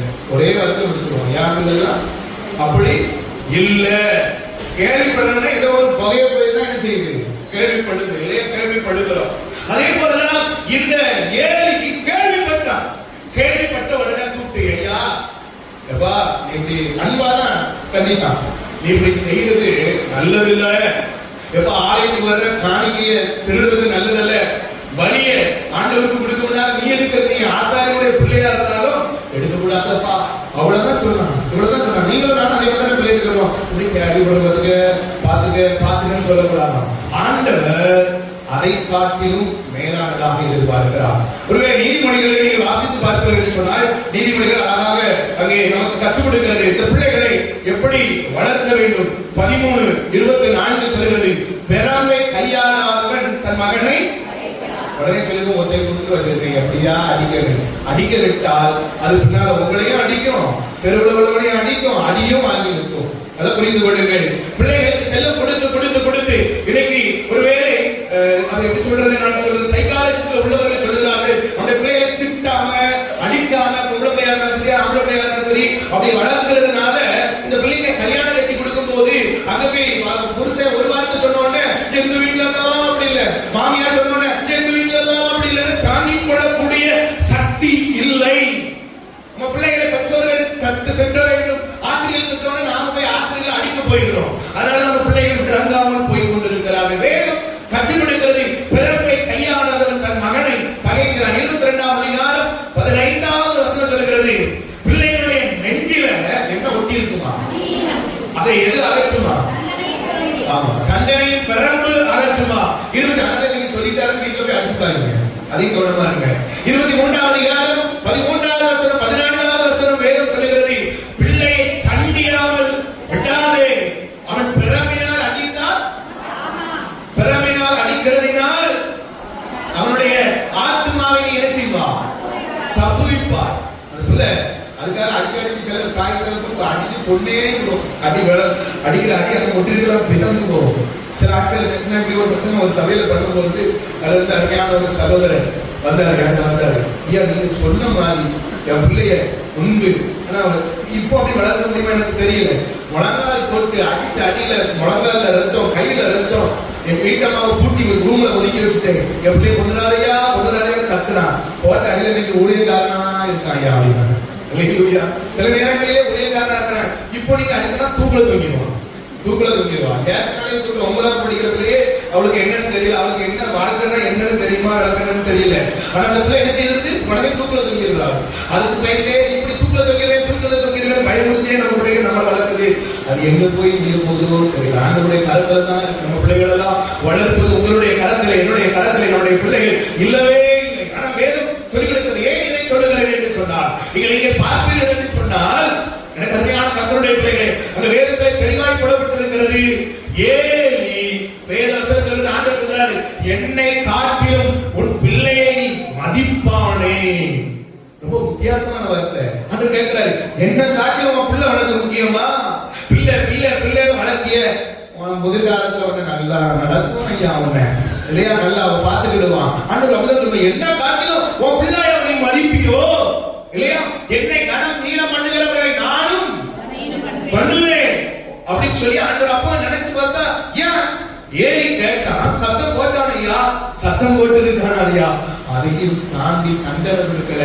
என்ன செய்திருக்கணும், ஊருக்கு அந்த காலத்து சட்டத்தின்படி ஊருக்கு பரம்பரை பிள்ளையா இருந்தாலும் வெளியே தூக்கி போட்டிருக்கணும், இல்ல அடி போட்டிருக்கணும், ஏதோ ஒன்று. ஆண்டவர் அதை காட்டிலும் எதிர்பார்க்கின்றார். நல்ல பிரச்சனை, ஆசாரியனா இருக்கிறதுக்கு தகுதி இல்லை, என் பிள்ளைகளா இருந்தாலும் வெளியே போல விரட்டி விட்டு ஆண்டவர் அதை எதிர்பார்த்து இருக்கிறார். அதனால ஆண்டவர் சாமுவேலை கொண்டு வந்து விட்டார். என்ன கருமையான கர்த்தருடைய பிள்ளைகளே, நீங்களும் நானும் ஆண்டவர் நோக்கத்தோடு நம்முடைய பிள்ளைகளை வளர்த்துக் கொண்டிருக்கிறார். அந்த பிள்ளைகள் நோக்கத்திற்கு நேராக போகும் பொழுது தகப்பனும் தாயும் தண்டிக்காவிட்டால் அந்த இடத்துல வேறொரு மனிதரை ஆண்டவர் கொண்டு வந்து விடுவார். அதனால் நம்ம பிள்ளை இருக்க வேண்டிய இடம் ஐயா இருக்கு. நீ சொல்லுகிறாய் அல்லவா, என் பிள்ளைகள் அந்த இடத்துல இருக்க வேண்டிய இடம் போச்சேங்களா? அது காரணம் என்ன தெரியுமா? நீ தண்டிக்க வேண்டிய இடத்திலே நீ அன்பு கொடுத்து நீ பிள்ளையை அலட்சியமாய் வளர்த்தபடியினால் இன்றைக்கு அந்த இடத்தை இழந்து இருக்கிறது உங்கள் பிள்ளைகள். அதைத்தான் நீங்க வேதத்திலே பார்க்கிறோம். அது மாத்திரமல்ல, அழகான ஆண்டவருடைய வார்த்தை சொல்லுகிறது. இந்த ஏலியை குறித்து ஏலியினுடைய வார்த்தை, அதே அன்பு. குட்டி பிள்ளைங்க, குட்டி தங்கச்சி, குட்டி தம்பி, வாலிப தம்பி தங்கச்சி, உனக்கு ஒன்று சொல்லி விடுக்கிறேன். இங்க வேதம் அழகாக சொல்லுகிறது.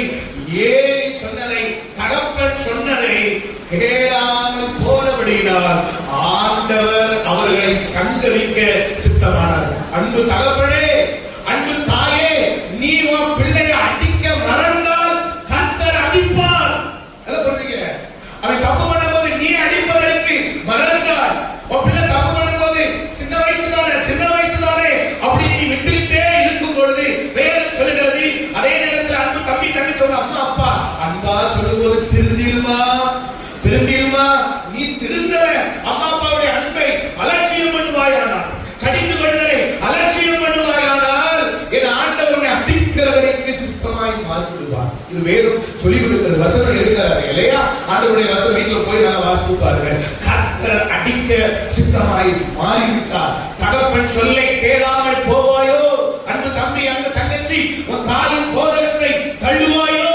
நீ தள்ளினால் உன்னை அடிப்பதற்கு, உன் வாழ்க்கையை ஒன்றுமில்லாமல் ஆக்குவதற்கு ஆண்டவர் ஆயத்தம் வைத்தார். ஆகவே பதவியை இழந்திருந்தார்கள். இப்ப ஆண்டவர் யாரை கூப்பிடுகிறார்னா, சாமுவேலை எழுப்புகிறார். சாமுவேலை யாரையா கூப்பிட்டுருக்கணும்? ஆசாரிய பிள்ளைகளை கூப்பிட்டுருக்கணும் ஆண்டவர். அதனால ஆசாரிய பிள்ளை வாலிபர்களாய் வளர்க்கும் புரோகிதர்களே. ஆகவே ஒரு வயசு சாமுவேல், அவன் அப்போ 8 வயசா இருக்கலாம், 12 வயசா இருக்கலாம். ஆண்டவர் கூப்பிட்டாரு. சாமுவேலை எத்தனை தடவை ஆண்டவர் கூப்பிட்டாரு சொல்லுமா? 4 தடவை. 4வது தடவை அவன் ஏதோ இருக்கிறேன் என்று தன்னை ஒப்பு கொடுத்ததை பார்க்கிறோம். ஆவியிலே வளருகிற, சின்ன வயதிலே ஆவியிலே வளருகிற ஒரு அனுபவத்தை பார்க்கிறோம். அன்பு கர்த்தருடைய பிள்ளைகளே, நம்முடைய பிள்ளைகள் ஆவியில வளரும் பொழுது ஞானம் கிடைக்கும். அதனாலதான் தானியேலுக்கு விசேஷித்த ஞானம் இருந்தது. இயேசு கிறிஸ்துவை பொறுத்து பார்க்கிறோம். அவர் ஆவியிலே வளர்ந்தபடியினாலே வேதம் சொல்கிறது, மனுஷர் தைரியம் தேவதையிலும் நாளுக்கு நாள் என் பிள்ளை வளர்ச்சி அடையணும். சாமுவேலை குறித்து பார்க்கிறோம். தேவனுக்கும் மனுஷனுக்கும் பிரியமாய் நடந்தான். என் பிள்ளை ஆண்டவர் மனுஷனுக்கு மட்டும் பிரியமா நடந்த பிரயோஜனம் இல்ல, தேவனுக்கு பிரியமா நடக்கணும். தேவனுக்கு மட்டும் பிரியமா நடந்த பிரயோஜனம் இல்ல, அருமையான மனுஷர்களுக்கு பிரியமா நடக்கணும். தேவ கண்களில் தயவு கிடைத்தா போதாது, மனுஷர் கண்களில் தயவு கிடைக்கணும்னா உங்க பிள்ளைகள் ஆண்டவர் இருக்கணும்னா தேவ ஆவியில வளரணும். தேவ சந்நிதியில வளர்ந்த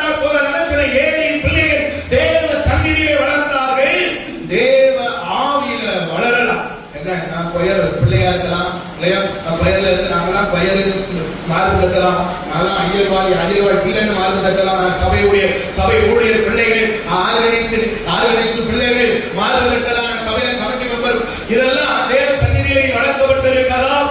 அன்பு தகவலை, அன்பு தாயே, அன்பு பிள்ளையே, நீ தேவ ஆவியில் வளராவிட்டால் பிரயோஜனம் இல்லை. தெளிவாய் வேதம் கற்றுக் கொடுக்கிறது. நீ தேவ சந்நிதியிலே வளர்க்கப்படுகிறாய், ஆனால் இந்த ஆண்டவர் எதிர்பார்க்கிற குவாலிட்டி ஓப்பனிங் அந்த பிணையாசிரியத்திலே இல்லையே. உன்னிடத்தில் இருக்கிறதா? உங்களிடத்தில் இருக்கிறதா? தேவ ஆவியிலே நடத்தப்படுகிற ஒரு அனுபவம். கடைசியாக தேவ அருமையான வேத சொல்களை பார்க்கும்போது எபேசியர் 6ஆம் அதிகாரத்தை வீட்டிலே போய் வாசித்து பாருங்கள். தேவ பக்தியிலே வளர்க்க வேண்டும். கிட்டத்தட்ட ஒண்ணுதான். தேவ சந்நிதியிலே வளர்க்கப்பட வேண்டும். இரண்டாவது தேவ ஆவியிலே வளர்க்கப்பட வேண்டும். மூன்றாவது தேவ பக்தி. அந்த தேவ பக்தி என்பது என்ன தெரியுமா? தேவ பயம், கர்த்தருக்கு பயப்படுகிற பயம். இன்னைக்கு பக்தி இருக்கிறது, பயம் இல்லை. பக்தி இருக்கிறது. அருமையான ஒரு ஆலயத்துல போதகர் வர பிந்தி விட்டது. ஆகவே ஒரு கம்பி நண்பர் வேகமாக ஆலயத்தின் வாசலே அங்கு இங்கு வேகமாய் போகிறார். ஏன்னா அவருக்கு பக்தி, பயங்கர பக்தி. என்ன ஐயர்கள் கரெக்ட் டைமுக்கு வரலைய ரொம்ப கோபம் வருகிறது அப்படின்னு நடக்கிறார். டைம் ஆகாத ரொம்ப கோபம் வருது. டக்குனு பைக்கில் இருந்து பீடி எடுத்தார், கையில வச்சு அப்படியே அடிச்சுட்டு இருந்தார். இது தேவ பக்தி இல்ல. நல்லா புரிந்து கொள்ளுங்கள். நீ தேவ பக்தியா இருக்கலாம், நீ தேவ பக்தியின் வேஷத்தை அணிந்து அந்த அருமையான பக்தியை, ஆண்டவருடைய பக்தியை நீ இழந்து போயிருக்கலாம். அன்பு கர்த்தருடைய பேரு மைமலமான பக்தி அல்ல, மைமலமான பக்தி அல்ல. ஆண்டவருக்கு உண்மையாக கீழ்ப்படுகிற ஒரு அனுபவம். இந்த சாமுவேலை குறித்து பார்க்கிறோம். அம்மா அப்பா சொல்ல கேட்டுட்டு வந்து ஒரு வயசுலயே ஆலயத்துல போய் கலந்துட்டான். அது மாதிரி அங்க அம்மா அப்பாவுக்கு கீழ்ப்படுகிறதுனால இப்ப யாருக்கு கீழ்ப்படுகிறான்? தேவனுக்கு தூக்க உடனே அவங்க அந்த தூக்கத்தை நீங்களா நானா இருந்தா ஏழைதா போய் 2 அடி அடிச்சுட்டு வந்துருக்கும். இப்போ இருக்கிற பிள்ளைகள், இப்போ நீங்க நம்ம பிள்ளைகளை காலையில எழுப்பி பாருங்க பார்க்கலாம். காலையில ஸ்கூலுக்கு நேரம் ஆயிட்டு ஏற்பட அதுக்கு 5-6 ஏற்றி ஏசோம். இன்னும் நல்ல ரொம்ப நல்ல பிள்ளைகள் கெட்டவார்த்தப்பட்டு ஏசோம். உடனே நம்ம பெற்றோரு நம்மளுக்கு கெட்டார்த்தப்பட்டு கெட்டார்த்தப்படுறோம் போடுவோம் இல்ல. இப்போ கெட்டார்த்தப்படும், ஒரு அடுத்தது வேற வார்த்தை வரும், ஒரு தண்ணி அடிப்பான் இல்லையா. போதைக்கு இன்னைக்கு சின்ன பிள்ளைகளுக்கு பாதுகாப்பு இல்லைங்க. ஸ்கூலுக்கு போகும்போது என்னெல்லாமோ சொல்றாங்க. என்னதுமா ஏதோ ஒண்ணு போத மாத்திரம் சொல்றாங்களே. கூலி. நீங்க சொல்லிட்டீங்க, பிள்ளைங்க சொல்றது எதிர்பார்த்து அந்த பிள்ளைங்க தெரியும். பரவாயில்ல, கூலி இல்லையா. கூலி ஒன்று வச்சு இப்போ பாத்தீங்கன்னா பேப்பர்ல பாருங்க, டீச்சர் மார் ப்ரொஃபசர் பிடிபடுறாங்க. வெளியே இருந்து கொண்டு வந்து இருக்க வேண்டாம். டீச்சர்ஸ் இருக்குது பணத்துக்காக பிள்ளைகள் மதிப்பெல்லாம் போயிடுச்சு. பணம் ஒன்றே போதும். பிள்ளைகள் நமக்குடைய கைகளில் இல்லை. பாதுகாக்க வேண்டிய ஆசிரியர்கள், பாதுகாக்க வேண்டிய பேராசிரியர்கள் கைகளில் நம்முடைய பிள்ளைகள் இல்லை. நல்லா புரிஞ்சுங்க. ஆலயத்துல பாதுகாப்பு இல்லைன்னா உன் பிள்ளைக்கு இந்த உலகத்துல வேற எங்கேயும் பாதுகாப்பு இல்லை. அதுக்கு கர்த்தருடைய பிள்ளைங்க.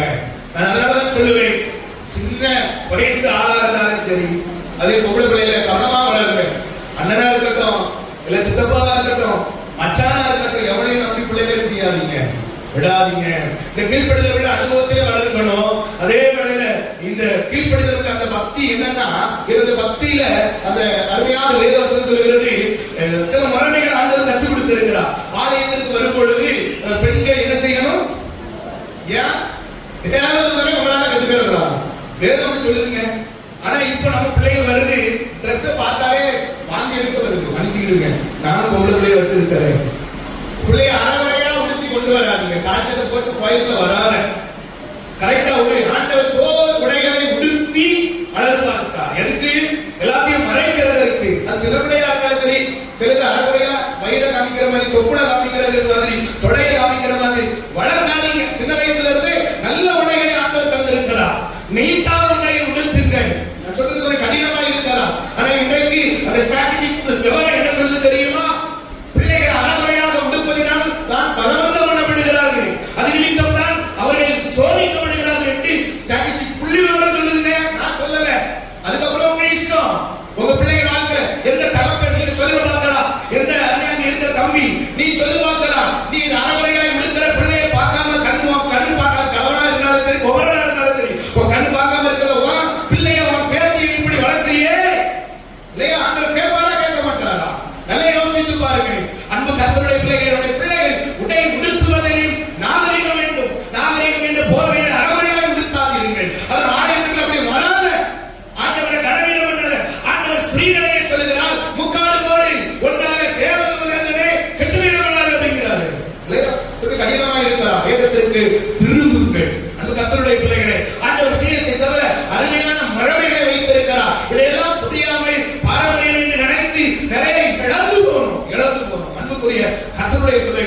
உங்களோடு பகிர்ந்து கொண்டு கொண்டிருக்கிறேன். பிள்ளைகளை கீழ்ப்படிதல் உள்ள பிள்ளைகளாக, நல்ல பிள்ளைகளாக ஆண்டவர் தேவ பக்தியிலே வளர்க்க வேண்டும் என்று விரும்புகிறார். அந்த தேவ பக்தி இங்கே அதைத்தான் பார்க்கிறோம். அந்த தேவ பக்தியை குறித்து பார்க்கும் பொழுது பிள்ளைகளே பெற்றோருக்கு கர்த்தருக்குள், அதான் அழகா சொல்லிட்டாங்க, கர்த்தருக்குள் கீழ்ப்படியுங்கள் அப்படின்னு சொல்லி. ஏன் கர்த்தருக்குள் கீழ்ப்படியுங்கள்?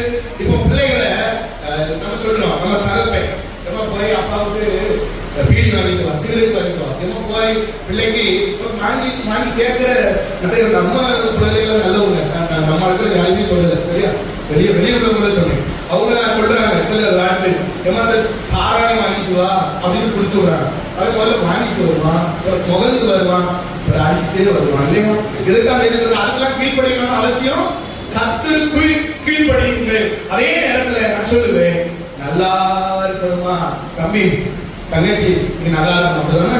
நீ நல்லா இருக்கணும், வசதியோடு இருக்கணும், நான் வியாதி இல்லாம வாழணும்னா வேதம் உனக்கு ஒன்னே ஒண்ணு கொடுத்திருக்கு, பெற்றோரை மதி. பெற்றோரை எந்த வயசாக இருந்துச்சு போட்டோம், நீ பேர் பெற்ற நிலைமையில உலக மனிதனே பாடிக்கிறான், டெல்லிக்கே நீ ராஜாவானாலும் பாட்டி சொல்லையே தெரியாத கரெக்டா? நீ யாராகும் எப்பா உங்களுக்கு எல்லாம் ஒன்றும் தெரியாது, எப்பா உங்களுக்கு எல்லாம் ஒன்றும் இவங்களுக்கு எல்லாம் தெரியும் இல்லையா? இவங்களுக்கு எல்லாம் தெரியும். அந்த தம்பி தங்கச்சி, நீ எந்த காலத்துல வாழ்ந்துட்டு போ, நாகரிகமான எந்த காலத்தையும் நீங்க ஓல்டு, நாங்க கோல்டு, நீ கோல்டு தாமா, உரசி பார்த்தாதான் தெரியுமா நீ கோல்டா இல்லன்னா மிக்சடா அப்படிங்கிறது உரசி பார்த்தாதான் தெரியும் இல்லையா? கவனமாயிரு, கவனமாயிரு. உன் தாய் தகப்பனுடைய போதகத்தை தள்ளாத, அவர்கள் முதிய வயதிலே அவருடைய போதகம் மற்றும் வேதம் சொல்கிறது, நீதிமொழிகள் சொல்லிக் கொடுக்கிறது, தள்ளாதே தள்ளாதே. வேதம் சொல்கிறது பெற்றோர்களை குறித்து அவர்களை தேவன் பெற்ற போதனையும் சிக்ஷையிலும் வளர்ப்பீர்களாக என்று வேதம் தெளிவாக கற்றுக் கொடுக்கிறது. கீழ்ப்படிதலுள்ள இருதயம் பெற்றோருக்கு கீழ்ப்படிய எந்த வயசானாலும் சரி, அது கொஞ்சம் கடினமாக இருக்கிறது. ஆனால் வேதம் சொல்கிறது, உன் தாய் தகப்பனுக்கு நீ கீழ்ப்படித்தால், நமக்கு 5வது கற்பனையே அதுதான், தாய் தகப்பனுக்கு கீழ்ப்படியணும், தாய் தகப்பனை கனம் பண்ணணும். எத்தனையோ செய்திகளை கேட்கிறோம், கீழ்ப்படிதல் நல்லா இருக்கணும். வேதம் சொல்கிறது கீழ்ப்படிதல் அவசியம் என்று சொல்கிறது. நடந்த சம்பவத்தை சொல்லி முடிக்கிறேன், நேரமாகிவிட்டது. நடந்த சம்பவம், ஜெபராஜ் அப்படின்னு ஒரு அன்பு தம்பி, எனக்கு தெரியும், முதல்வரில் அவன் சொந்த உரையோட ஊர் தான். அந்த தம்பி சின்ன வயதுல அவனுக்கு சின்ன தங்கச்சி, சின்ன தம்பி. அப்பா அவனுக்கு 10 வயசு 11 வயசு இருக்கும். அவங்க அப்பா அவங்கள விட்டுட்டு போயிட்டாங்க. அதனால அம்மா தான் கஷ்டப்பட்டு வளர்த்துச்சு. அந்த வயசுல வேற வழி இல்லாம அந்த தம்பியை கடைக்கு அனுப்பிட்டாங்க. இப்படி தம்பி தங்கச்சி கவனிக்கிறீங்களா கவனிக்கிறீங்களா கேட்கிறாரு, ரைட்? இப்ப நான் என்ன கதை சொன்னேன் தெரியல, என்ன பேர் சொன்னேன் தெரியல, உங்களுக்கு தான் தெரியும். என்ன பேர் சொன்னேன்? ஜெபராஜ். சரி, ஜெபராஜ் அன்பு தம்பி. அவங்க வீட்டு கஷ்டத்தை நிமித்தம் அந்த அம்மா, அவனுக்கு எத்தனை தம்பி எத்தனை தங்கச்சி? ஒரு தம்பி ஒரு தங்கச்சி. 10-11 வயசு தான் அவனுக்கு. அப்பா அந்த பிள்ளைகளை வளர்த்து பிள்ளைகளா இருக்கணும்.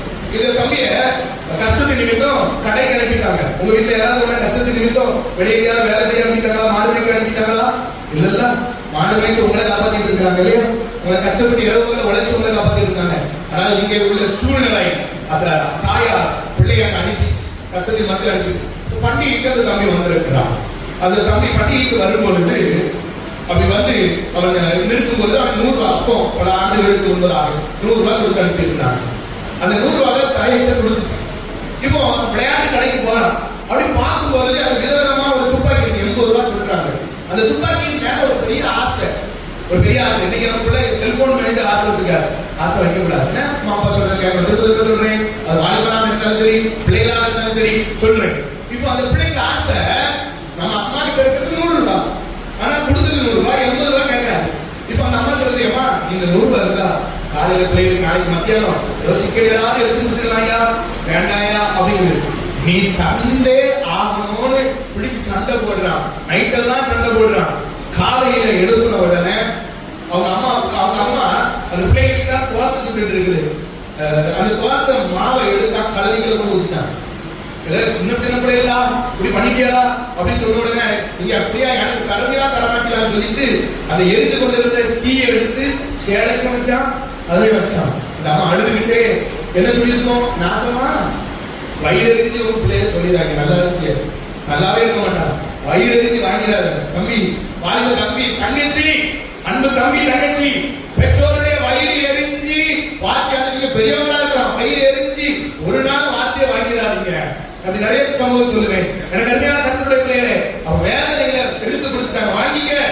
நீ அழுது அடம்பிடிச்சு வாங்குற அந்த பொருள் உனக்கு ஆசீர்வாதம் இல்லை, அது உனக்கு சாபம், அது உனக்கு சாபம்.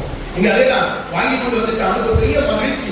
அந்த அம்மா அந்த பையனை அந்த இடத்துல கூட்டு வந்தார்கள். அப்பொழுது நான் 12ஆம் வகுப்பு அவ்வளவுதான் படிச்சிருப்பேன், எனக்கு ஞாபகம் இருக்கிறாரு.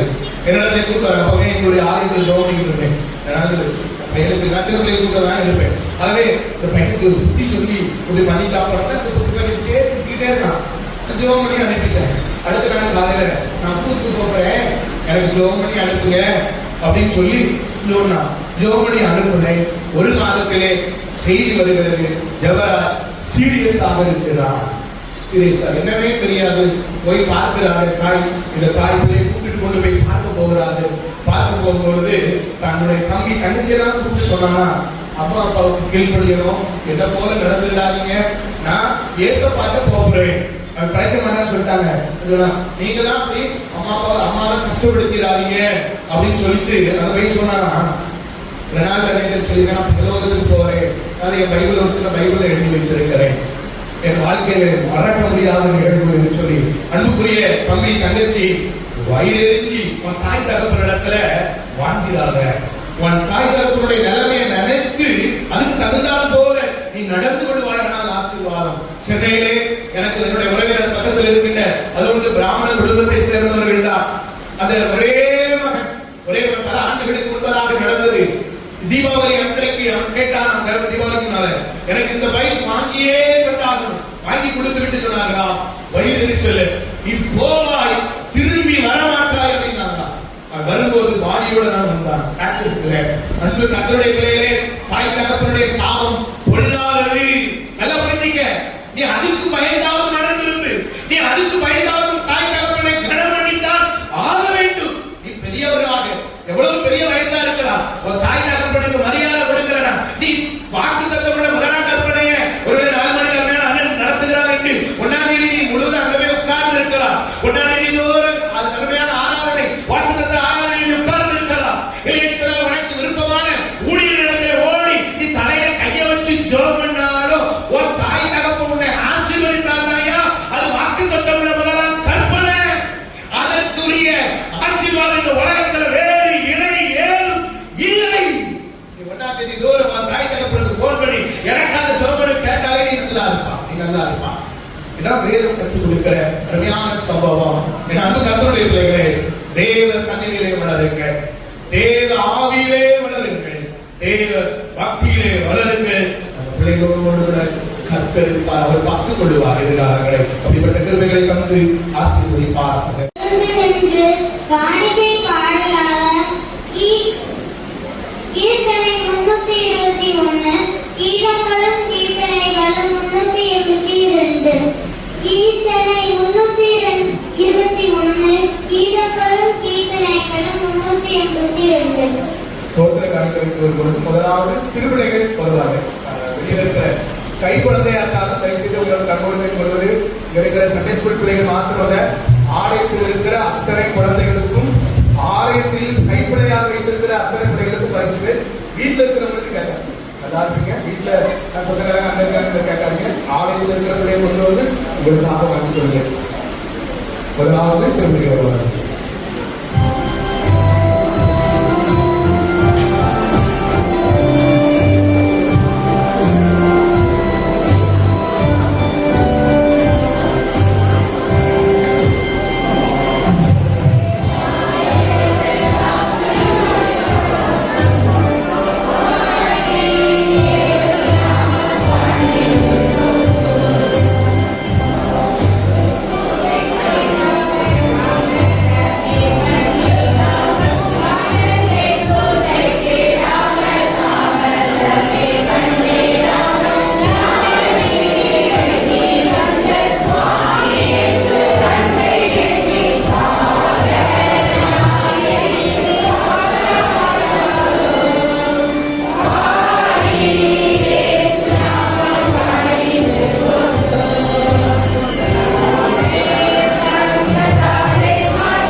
குழந்தைகள் வாழுடைய வாயினாலே பலன் உண்டு பண்ணி உமக்கு மகிமை செய்த சர்வ வல்லமுடைய தேவனை நாங்கள் குற்றமில்லா நம்பிக்கையினாலும் மரண பரியந்தம் உள்ள உறுதியான விசுவாசத்தினாலும் உமக்கு பரிசுத்த நாமத்தில் மகிமைப்படுத்தும்படி எங்களை கூடிக்கொண்டிருக்கும் சகல துர்க்குணங்களையும் அடக்கி அழித்து போடவும் உமக்கு கிருபையினாலே எங்களை பலப்படுத்த வேண்டும் என்று எங்கள் கர்த்தராகிய இயேசு கிறிஸ்து மூலமாக வேண்டிக் கொள்கிறோம்.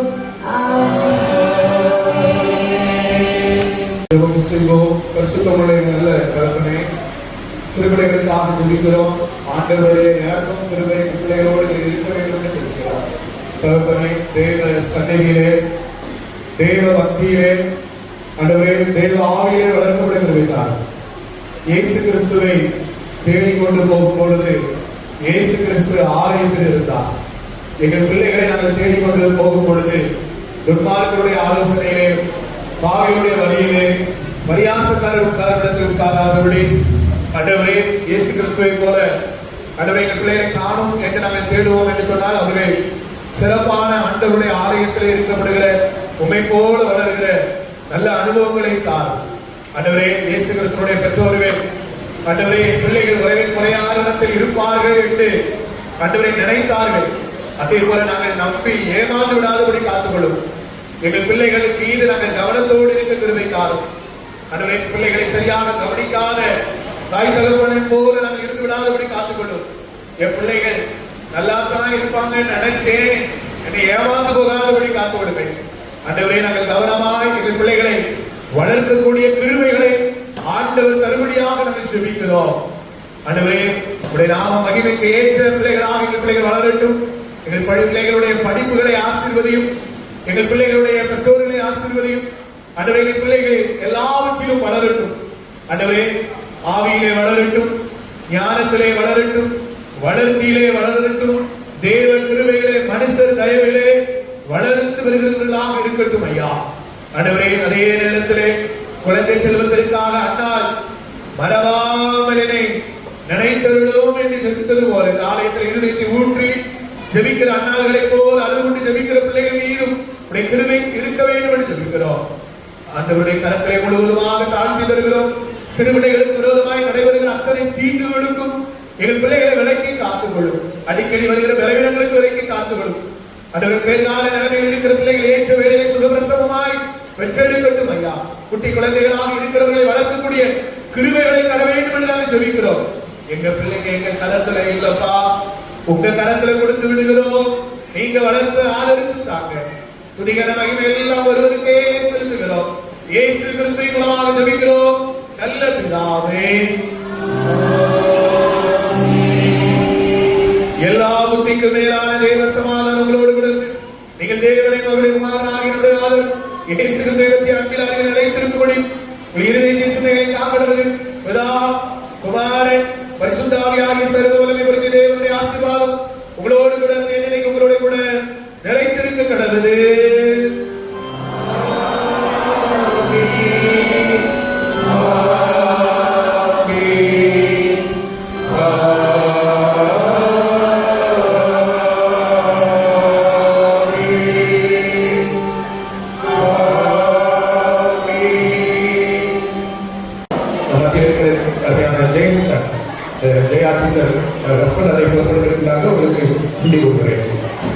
எல்லாருக்கும் தோன்றணும்.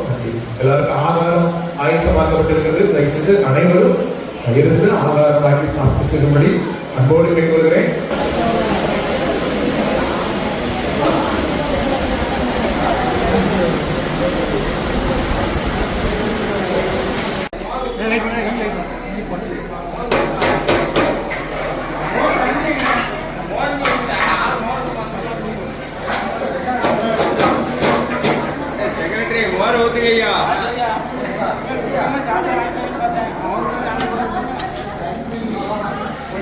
अरे और निमिषம்